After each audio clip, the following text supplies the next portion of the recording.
Welcome to episode 1 of Rebuilt, a Failed White Sox Project, an on-tap Sportsnet production. I'm Steve Peredzinski, joined by my co-host tonight, Tony Marchese, and our special guest, Nick Murawski from the Good Guys Talk Back podcast. Gentlemen, I hope you're ready for this wild ride that we're about to go on, taking a look at the failed rebuild and this failed era of White Sox baseball that we all had so much hope for. There were so many twists and turns along the way, and a lot of paths were taken that could have changed things and the trajectory of this team for years to come. And we're going to go back and we're going to look at it all right now. And we're going to start by going back and looking at the genesis of the rebuild. We go back to a time on Tuesday, May the 10th, 2016. The White Sox are 23-10. They're in Texas against the Texas Rangers. They have an 11-6 lead in the bottom of the 8th inning, and Matt Albers goes and gives up 7 runs, beginning a downward spiral that would see the White Sox lose 20 of 26 games and ultimately leading them to a decision point that would have to be made to stay on the current trajectory and the current course of patching things together or going with a full-scale rebuild. Nick, let me turn this over to you right now. On that night, when Matt Albers gave up the home runs in the bottom of the 8th inning and they blew that lead, where was your head at? Well, I think like a lot of Sox fans, I was drinking up the Kool-Aid of everything that everybody was saying nationally about the Sox, that, things are going well. This is a surprising team. They could continue this. So on one hand, I was like, you know what, this could be a blip. Hey, they can afford some of this. They started out so hot. But I also had something of this. Is this a smoke and mirrors? Can guys like Matt Latos, sustain things like this? I don't know if they've got the pitching. You're doubtful as well as a Sox fan. You're like, when is the sky going to fall? But initially, I thought, okay, hey, they're gonna fall off a little bit. It happens. It's early. They jumped out to such an amazing start. We can weather something like this. So I wasn't too alarmed at the beginning. To your point on that, you talk about building up a cushion and building up a lead. When they had that 23-10 record, they had already built up a 6-game lead. They were in first place in the American League Central. And then that disastrous evening happens. And like I said, it started a chain reaction that saw the team lose 20 of 26 games. Another pivotal moment for me in this downward spiral came just a few short weeks later, Saturday, May the 28th, in Kansas City, Memorial Day weekend. The team is up 7-1 in the bottom of the 9th. David Robertson comes in to try to shut things down, and everything completely falls apart eventually with Tommy Kahnle giving up a base hit to clinch it. The Royals come back in dramatic fashion, erasing a 6-run deficit in the 9th. For me, that was personally the moment where I thought that this thing was off the rails. At what point did you think this whole thing was collapsing? That was really bad. I remember exactly where I was. I was in Detroit, of all places, at one of my wife's friends' wedding. It was the after party. There was a local a brewery, and I was following the game on my phone, and I was getting texts from a couple Sox fans, some family friends of, okay, this one's in the bag, and then and that thing started. Of course, unraveling, like you said. And then I was getting a couple other texts from a few of like Cub fans. You've got those people in your life that like will always give it to you, and you give it right back. But I would get some of that of what is happening. Are you following this? Because they knew I was in Detroit, but I was following it like through whatever subscription I have, probably MLB TV or whatever. I couldn't believe it. Absolutely, it ruined that evening. And we drove, we drove to Detroit. So completely ruined, the car ride back. I mean, that was a gut punch. And I still think back to that. I still think back when they have leads, and it's funny to bring that up and to, retweet the article or the headline, but that is burn. That's memory burn. I think when we traded for Shields, that's where I thought there was some desperation. That's when I thought, oh, I know we need arms. And Tatis Jr., like, we could all say, like, oh my goodness, how did we let him go? Come on, who really was knew that what we had in him? But there was a desperation of, we got to salvage this hot start.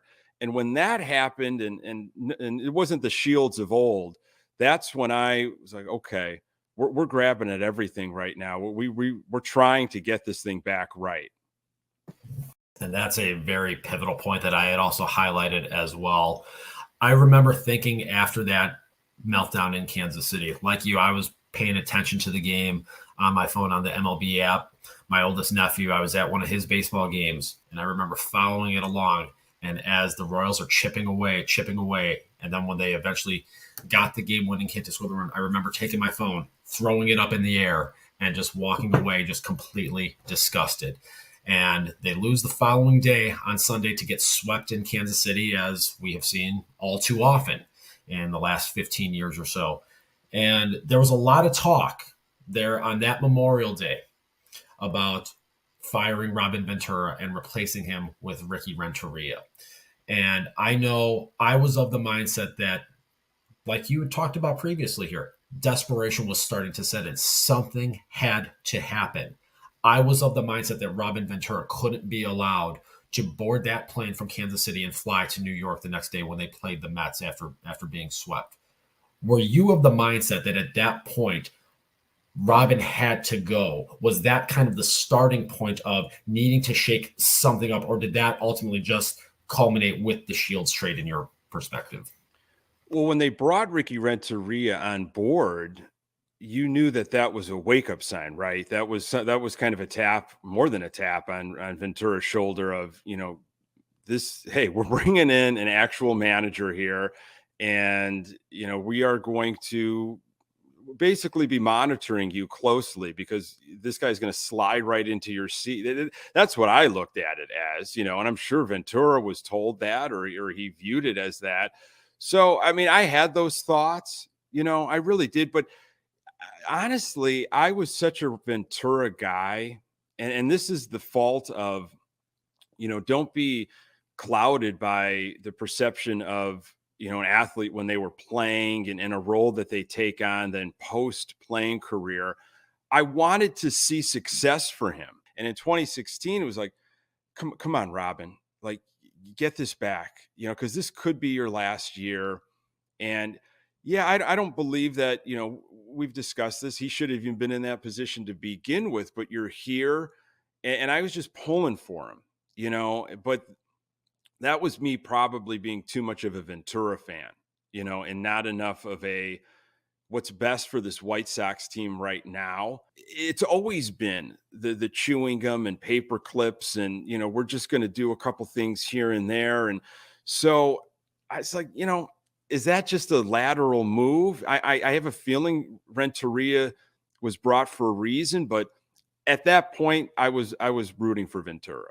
So, Nick, this 2016 season predates my time on what is known as White Sox Twitter, formerly known as White Sox Twitter, now X. Were you in the White Sox Twitterverse during 2016 as these games were happening? And Steve, I'd like you to answer that question as well. And what was the resounding voice amongst the people in terms of Robin Ventura and what a lot of what you were seeing out there from the social media community?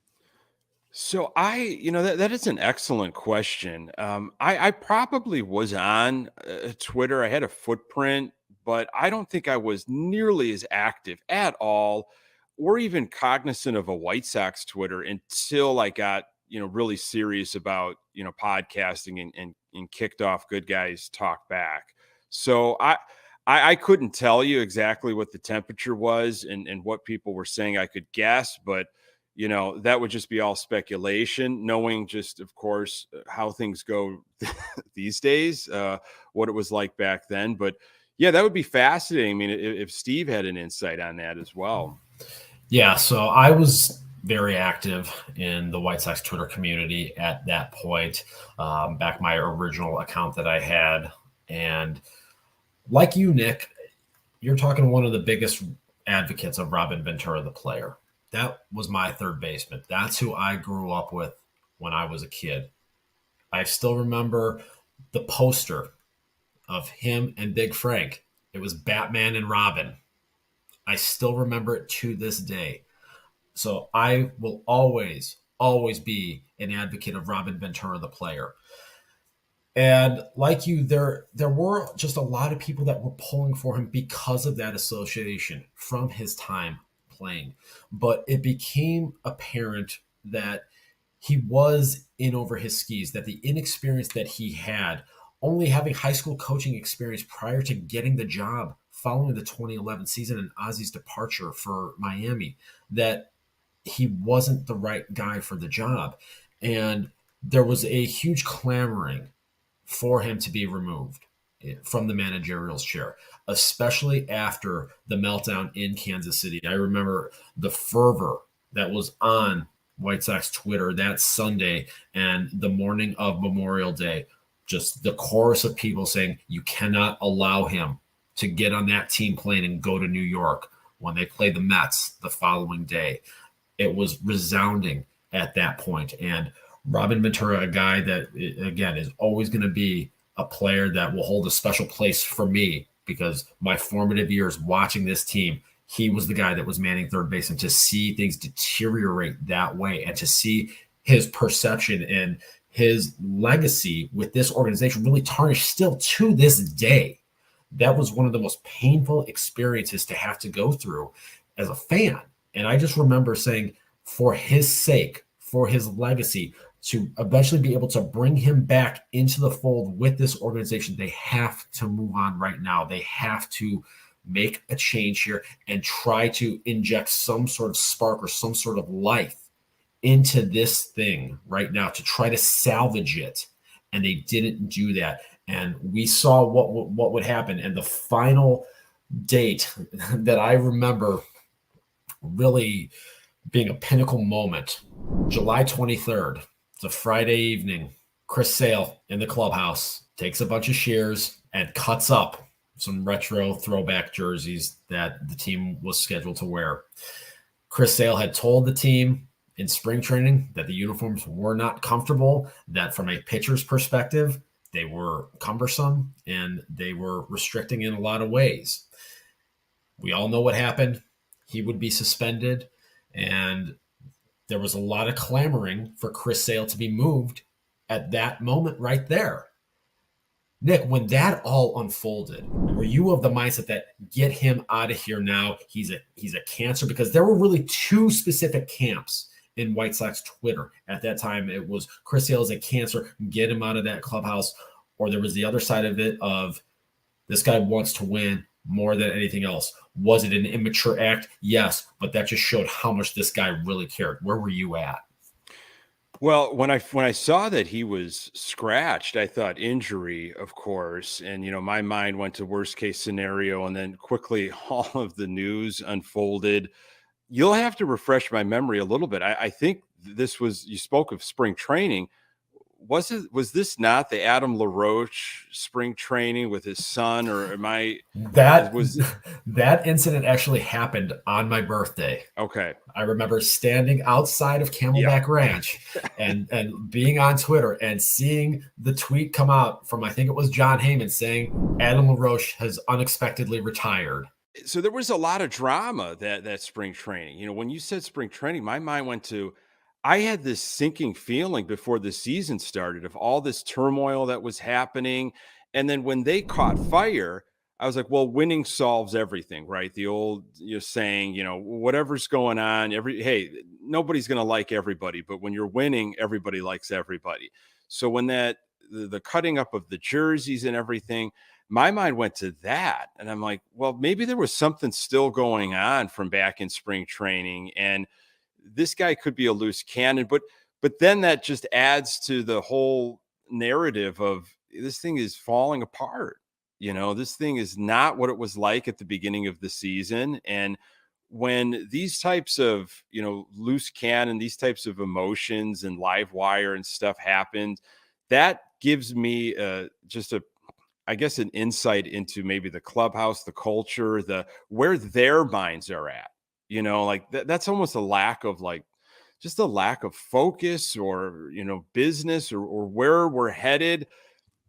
So when that happened, I just felt like this is all tumbling out of control.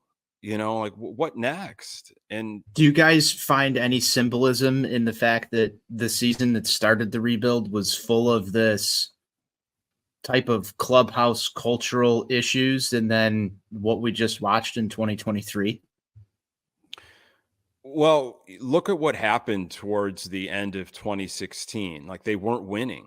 So what boils to the top is all the toxic stuff. It's all the culture, the infighting, the all this, and that's what you kind of heard from this past season of, well, when you're not winning, you start hearing these stories, emerge between Yaz and TA and you know eh, these cliques and all the different, the bad energy, that I don't think is is healthy at all on a ball club, especially a winning ball club. So, that's what that's the drama stuff that I didn't like. I didn't like hearing about all this drama, and I didn't hear a lot of it when Ricky Renteria was around. I mean, that was a whole different, there was a bit of a different situation of, we're supposed to lose, trying to figure out how to get these guys to play baseball the right way. We're going to develop, but I don't remember a ton of drama.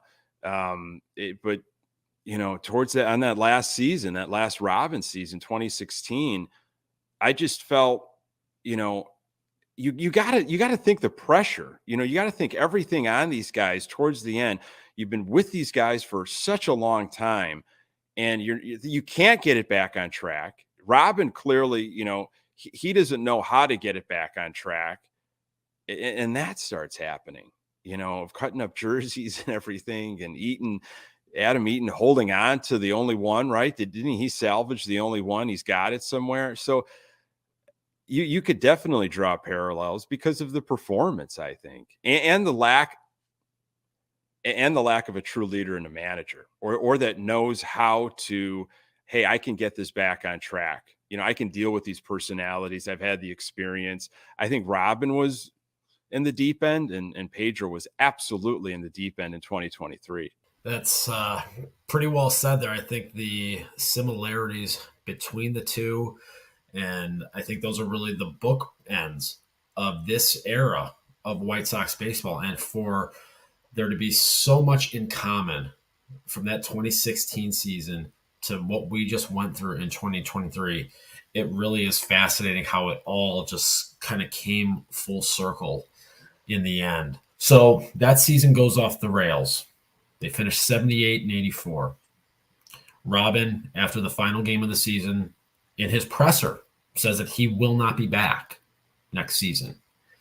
And we all know what would happen in the postseason that year. We don't like to talk about it. The discussion then shifts on social media, sports talk radio. What do the White Sox do? Do they patch it together like always? Try to go bargain bin shopping to try to make one more run, because you still have a core group of Chris Sale, Jose Quintana, Jose Abreu, Adam Eaton. You have all these guys signed on team-friendly deals. You've got a foundation for what should be a good ball club. Do you full-scale rebuild and tear everything down? What we saw the Houston Astros do, what we saw happen on the opposite side of town, what the Kansas City Royals had went through the year before prior to winning the World Series. Nick, where were you at from that standpoint? Did you want there to be a full-scale teardown, or did you want to see them try to be smarter with putting together a baseball team with the foundation they had in place? My mindset was tied in with what the Cubs did. Cubs win the World Series in 2016. I needed to see the Sox get back into the conversation in the city, nationally. I needed to see them say, you know what, this is going to hurt, but let's do something that we haven't done. I don't remember seeing anything like this, as a fan. Let's do something that is, it's going to hurt. It's going to hurt fans. It's going to hurt maybe our brand, but I wanted them to absolutely go in a different direction and tear it down to the studs. I wanted them to sell off their assets. I wanted them to get ready to spend on free agents, and I think they had a big board of like, well, what could we possibly go after in the next couple of years? We heard about it, and I knew it wasn't going to just happen in the offseason during the winter meetings. I knew 2017 was also going to be a time where we were going to have to probably sell off if possible. But after what the Cubs did, it's like, I want us to be the conversation again. And I didn't think it was going to happen by just doing little fixes, little patchwork. I was done with that just to see if we could maybe catch lightning in a bottle, and I wanted to see something purposeful. I wanted to see something intentional, proactive instead of reactive. And I think that's what I got. I was pretty happy with how things were going, in I guess early December. With that aspect of it, with you being in support of the rebuild 100%, did you want Rick Hahn and Ken Williams to be the guys in charge of leading that direction, knowing that they had failed in what I always deemed rebuild 1.0 that started during that 2013 season and that disastrous set of events? And we saw just one short year later, that December of 2014, Adam LaRoche, who we just talked about, David Robertson, Melky Cabrera signed as free agents, giving up draft capital with it, and giving up prospect capital in the form of Marcus Semien, Chris Bassett, and Josh Fagley to trade for Jeff Samardzija. So given those failures, did you think Rick Hahn and Ken Williams were the guys to lead this full-scale teardown? I think I was pretty naive, if I'm going to be honest. And I thought for sure we had some key assets that it wouldn't take a mastermind to flip. But, it was the building that we found out and the allotment of money that was such a difficulty. And of course, what Jerry was willing to do and not do. But at that point, I was like, you know what? Let them do this. Let them do this. It just felt like, I don't know, I bought into all of it. Even at Sox Fest in late January 2017, Rick Renteria talking about his plan. I was ready to run through a wall for that guy. I mean, he was incredibly passionate. And Rick Hahn, standing ovations and Hahn We Trust T-shirts. I mean, the guy couldn't be left alone in public with what he pulled off. And little did we know what was going to happen later in the season with Quintana and Cease and Aloy. So, man, I bought into it. And that is on me. That's my mistake. And I definitely learned from that as a fan. But at that point, Steve, I said, go ahead. You guys you're in it. You're here. Why change this midstream? You know what this club needs. You brought in Ricky Renteria. If this is the manager you want, well, figure out what kind of players and, if he's the development guy. I was way too naive. Nick, you talk about buying into this, and I think most people here bought into it as well. Very much like you, when I heard the direction of the ball club, it sort of reinvigorated me as a White Sox fan. After going through what Steve properly labeled as rebuild 1.0, I think at that moment, it's been a while since you've won a World Series title. The Cubs did it on the north side. The entire town is talking about what could potentially be a run of relevance for the north side in terms of baseball after, both teams started hot. We were the talk of baseball for an entire month that season. to be so embarrassed by the outcome of 2016, as a fan, I felt, yes, this is the right direction to go. I think that's where I sort of entered what is White Sox Twitter here, because you almost needed at least insight into what the national media guys were going to be saying, whether that's Jeff Passan or John Heyman or whoever it is. Somebody's got updates. I know Steve's favorite is Bob Nightingale, but there's all these rumors that start swirling about trades that are going to be made, and you're not getting that on MLB trade rumors anymore. This is where I felt at least a shift within my consumption of baseball news. It became sort of a requirement to follow these things on Twitter. Is this the point where you also felt like everybody sort of dove into what is now the White Sox Twitter space? Yeah, this would be more of an accurate time. I don't think I was as actively involved, putting my opinions out there or tweeting stuff. I was more of a conscientious, I just was watching, and following different people that you mentioned that could give me some insight into, where are the Sox going? What are the rumors? All that kind of stuff. And then I had maybe another rabbit hole to go down now if I wanted to go read some articles or something in my downtime at work. But literally, I bought into it because when I was sitting there at Sox Fest, I talked to a ticket rep and I became, officially a season ticket holder that late January, early February of 2017. I said, I want to be a part of this. I'm willing to see the development. I think they've got a plan. I trust the plan. Boy, can you just imagine like these free agents that might be available in a couple of years, and, we've got the money for that. And I really talked myself into it.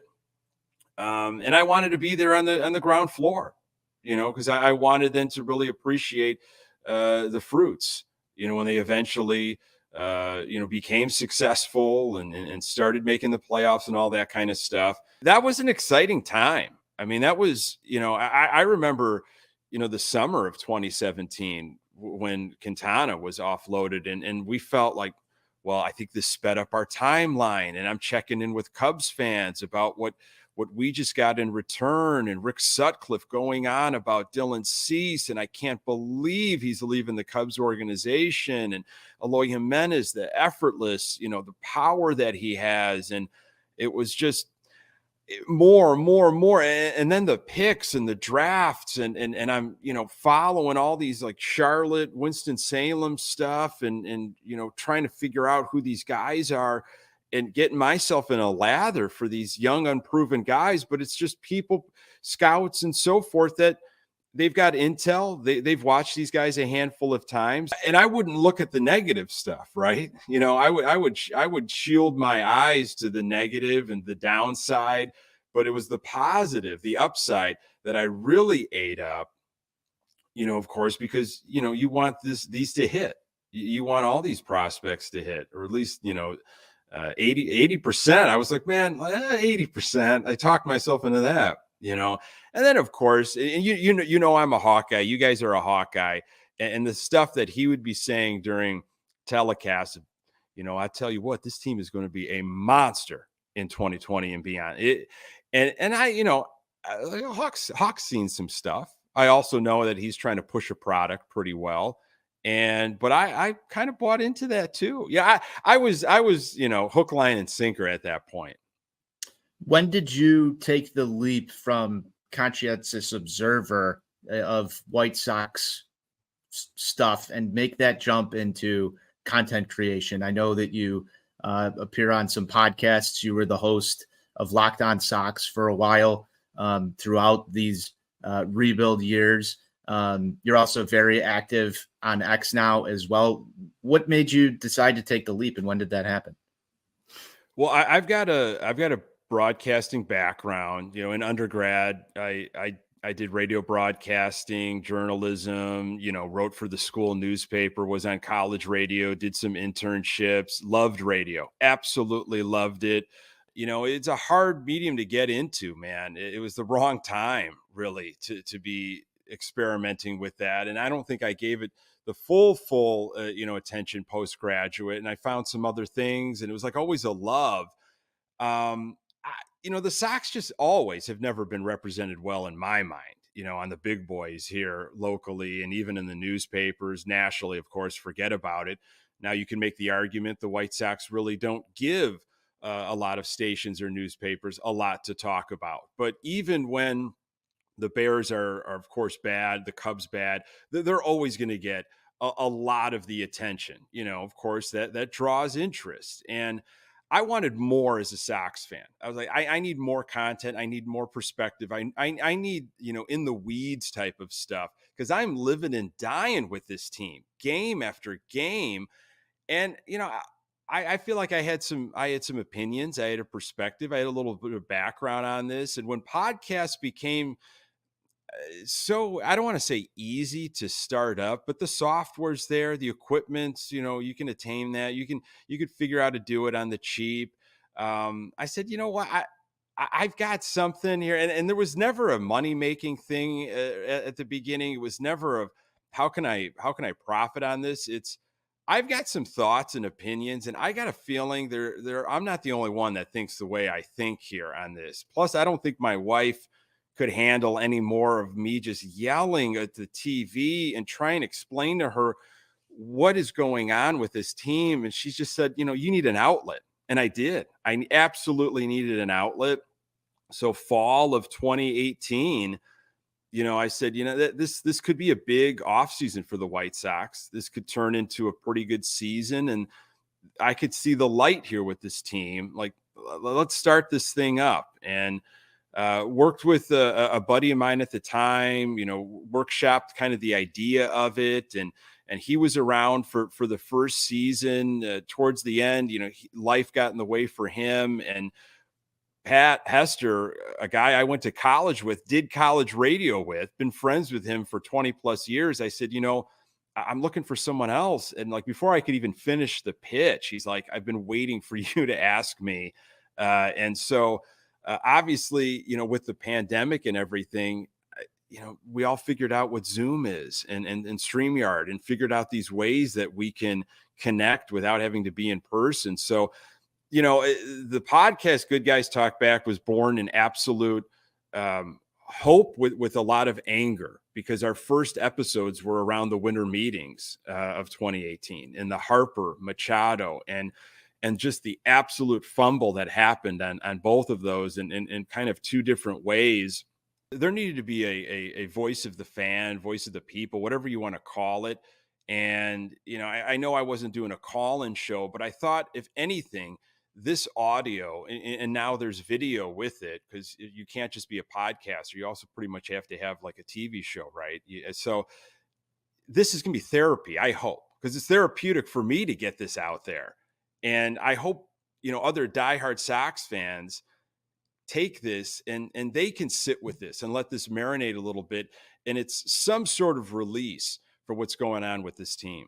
That was an excellent answer there, Nick. I love the thought that went into this. And I think that, speaking from our perspective as well, back in the Shy Sox Weekly days, which predates Steven here, it was sort of the same thing. And I think a lot of people had this idea of, at least in the early phases of the rebuild, that the team wasn't covered appropriately. And I think that still sort of resonates today. We even see, The Athletic cut their White Sox coverage over the last year. And the amount of beat writers that have covered this team throughout it really created an opportunity for many of us who've spent the last 5-6 plus years of our lives covering this team on a day in, day out basis. I feel like that was my life. I look back on it, and the way I wanted to do it was I absolutely ingested. I watched every single inning. If I didn't watch it live, I went back and watched it. Or listened. I consumed every single inning, while I was doing Locked On White Sox. I am reading content constantly, whether it's from the Sun Times or the Herald or, any little rumor. I'm following every rumor, because you're doing it during the off season. mean, you're doing daily content, October, November, half of December, and then you go 3 days a week until pitchers and catchers report. Then you're back to daily. So you have to really take anything you can get and you have to extrapolate it. You have to put your perspective in it, which I have no shortage of opinions and perspectives. But when you're doing it solo, I have to set up myself on a tee, which is, it was a bit of a learning curve for me. If I had to ask my own questions and then I got to answer my own questions, and you're just fully immersed. I mean, there was stuff happening in the world locally I had no knowledge about because I am so invested in this White Sox team. And I took a lot of pride in the content that I was putting out. I didn't mail it in. I'll tell you that right now. And I had no interest in mailing it in. So when I said yes to the project, I also knew what I was taking on. Now, when I started, I definitely thought the team was going to be a lot better. Everybody thought the team was going to be a lot better. I thought I was going to be talking about the first time that the White Sox have gone back-to-back division champs. Like we're in some glory days here. Little did I know. Now, still some amazing content. And for diehard Sox fans, you will take anything, the good, bad, and the ugly. You might not always like it, but it's there for you. And that's what I was I looked at it as almost a reporting job. I brought in my perspective like an op-ed, but I also gave you the black and white. Like, this is what's happening with this team. I don't like it. You don't like it, but here are the facts. Now, I'll put my perspective in as well, and you could take that or leave it. To each their own. It's my absolute passion. It's my love. I don't know what else I would talk about than the Chicago White Sox. And I feel like I've got perspective and voice and opinion that I can bring. I've got that.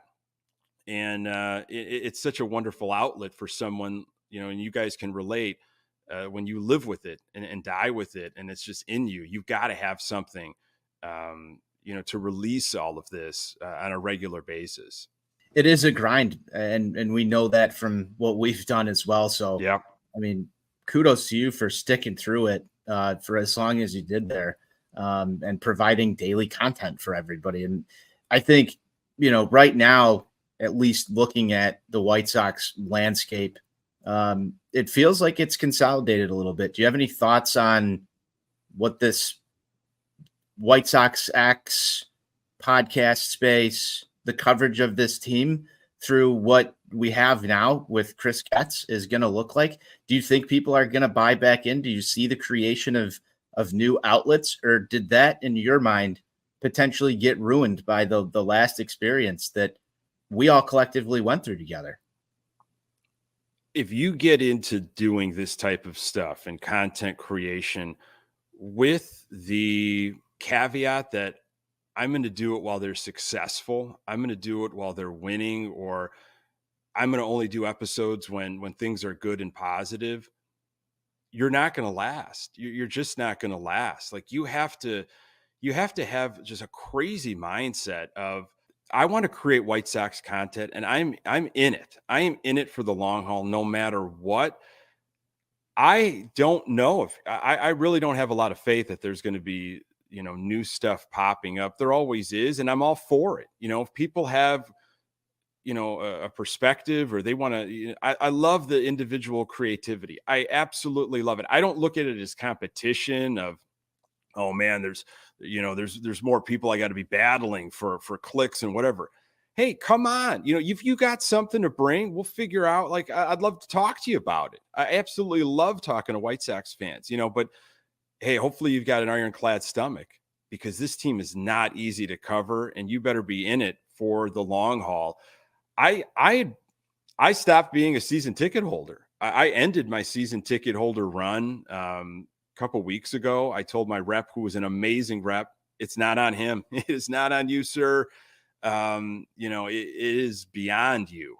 The disconnect between organization, front office, and fan base, I have felt it over the years, not just as a season ticket holder, but just the experience. There's a laziness going on with the White Sox right now. They're sitting back and they are just trying to live off of what was invented a long time ago. And I have felt, and I can't, it's tough to articulate. And I'm sure you guys have felt it too. And I've talked to so many other people that have reached out. I'll get random messages like, I know what you're talking about. Like I stopped, or, I can't with this team anymore. It's more than the product. It's more than well, are they going to be good, or are they going to, it's all the other intangibles of, you feel almost hostage. Like, we should just be lucky we've got a team on the South side to be rooting for. And that doesn't sit well with me.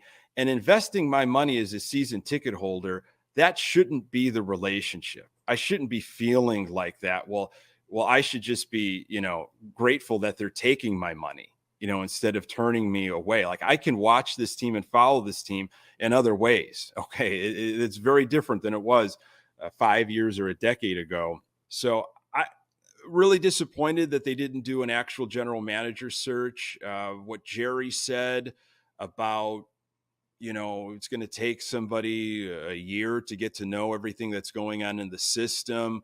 I know everything that's out there. It's, hypocritical to some of the other moves that have been made.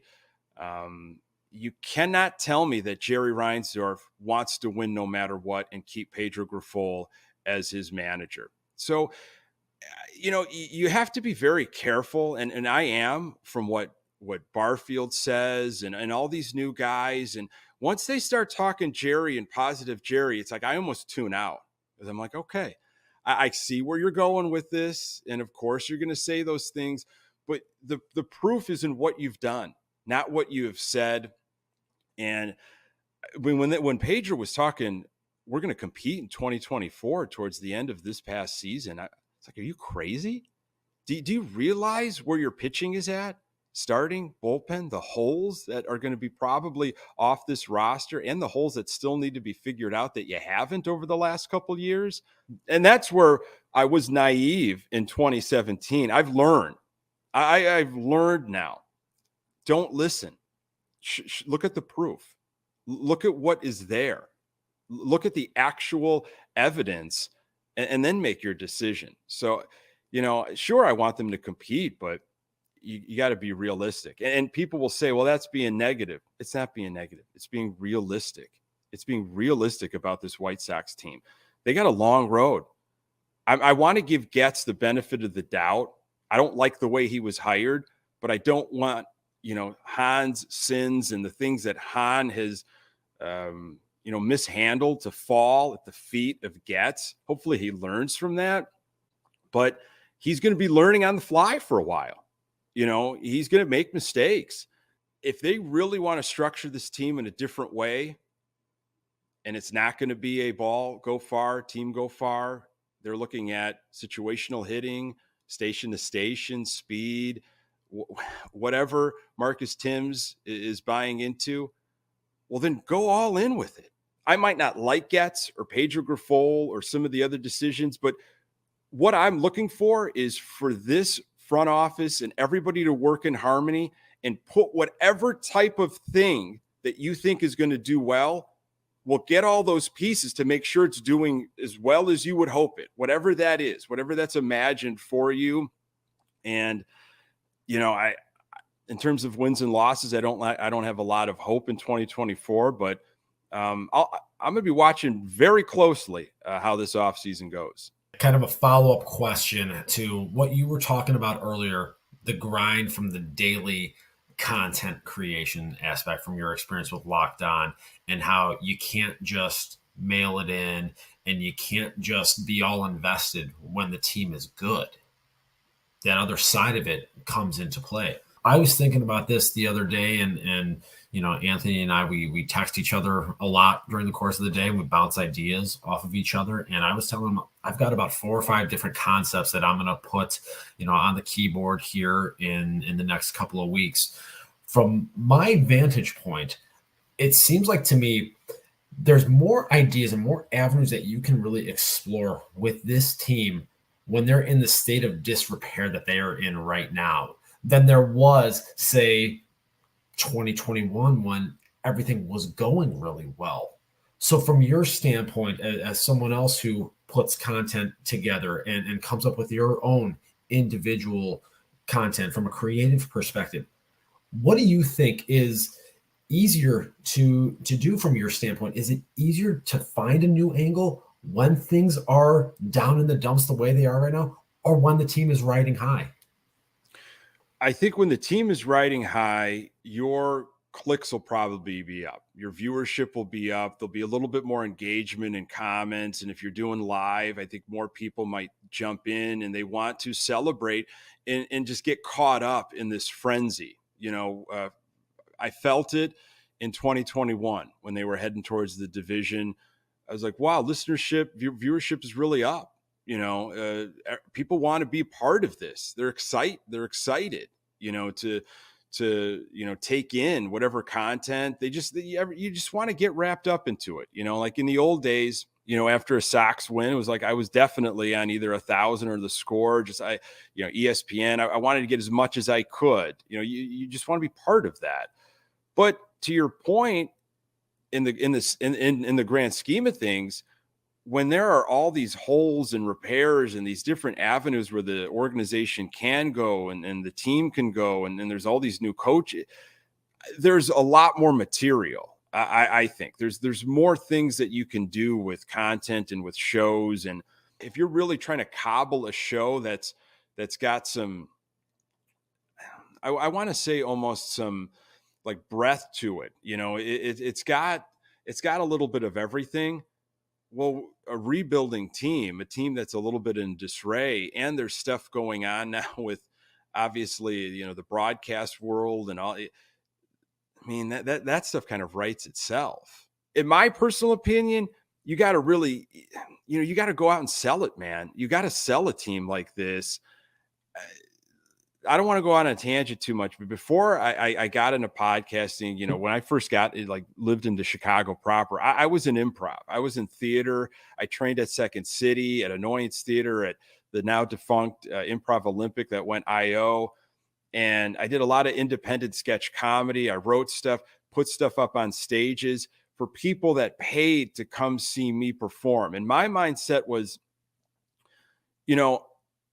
somebody took their time to make sure that they were going to come here to watch this, whether it was a $5 show or a $10 show, or maybe it was a free show. Somebody took time to come see me, and they might have seen me. I might have people in the audience that have seen me 4, 5, 10 times, but I might have somebody this is the first time they're ever watching me. And that's that was my lockdown feeling. And even it is with Good Guys is, there's no point in mailing it in.